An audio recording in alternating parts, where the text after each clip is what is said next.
श्री सच्चिदानंद सद्गुरु साईनाथ महाराज की जय। श्री सच्चिदानंद सद्गुरु అలివేలు మంగమ్మ సహిత భరద్వాజ మహారాజ్ की జై।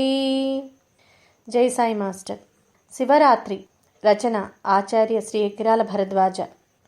సృష్టి స్థితి లయము చరాచర ప్రపంచంలో నిత్యము జరిగే క్రియలు। ఒకే పరమాత్మ పై మూడు శక్తుల రూపంలో పనిచేయుచున్నప్పుడు సృష్టి అనగా సృజింపు, స్థితి అంటే వ్యాపకత్వము అంటే విస్తరించుట నిలిచి ఉండుట, లయము అంటే నశించుట కోల్పోవుట, ఇవి జీవధర్మములు। ఈ మూడు శక్తులకు అధిదేవతలు బ్రహ్మ విష్ణు మహేశ్వరులు। అందులో లయశక్తి కారకుడు పరమశివుడు।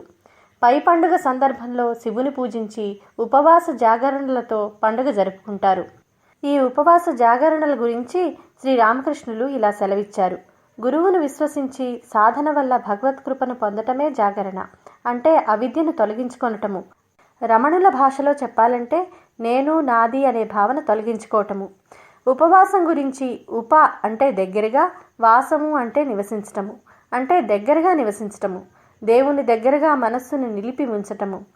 ఆహారం అనే మాటకు ఆదిశంకర్లు మరొక అర్థం ఇచ్చారు। హరం అంటే అపహరణ, కన్నులు మొదలైన జ్ఞానేంద్రియాలతో మనస్సు తీసుకునే విషయ జ్ఞానం అహరం అవుతుంది। అసలు ఇంద్రియాలు పనిచేయకపోతే జీవించటం అసంభవం కనుక ఆవశ్యకత మేరకు ఇంద్రియాలకు పని కల్పించి బయట విషయాలను ఆకర్షణలను అరికట్టుకోవటమే ఆహారం తీసుకోకుండా ఉండే ఉపవాసంలోని అంతరార్థము। జాగరణ అంటే మేలుకుని ఉండటము, ఏమరపాటు లేకుండటము, జాగ్రత్తత కలిగి ఉండటము। అంటే ఈ పాంచభౌతిక దేహము అశాశ్వతమైనదనే భావనను సదా మనసులో నిలుపుకోగలగడమే జాగరణలోని అంతరార్థము। ఆస్తికులు పై విషయాలను అనుభవంలోనికి తెచ్చుకోవటానికి శివరాత్రి వ్రతం చేసుకుంటారు। అందువలననే ప్రతి నెల కృష్ణ చతుర్దశిని మాస శివరాత్రిగా భావించి పూజ చేస్తారు। కానీ మాఘం లేక ఫాల్గుణంలో వచ్చే శివరాత్రి మహాశివరాత్రి పర్వదినంగా జరుపబడుతుంది। శివపురాణంలో శివరాత్రి మహాత్యానికి సంబంధించిన ఒక కథ ఉంది। సుందరసేనక అనే నిషాదరాజు తన కుక్కతో వేట కోసం అడవికి పోతాడు। వేటలో జంతువులు దొరకక ఆకలి దప్పులతో బాధపడతాడు। ఆకలిచే నిద్రరాక ఒక చెట్టుపైన ఆ రాత్రి అంతా మేల్కుంటాడు। చెట్టుపై ఉన్నప్పుడు అటూ ఇటూ కదిలిన కదలికలకు చెట్ల ఆకులు రాలి కింద పడతాయి।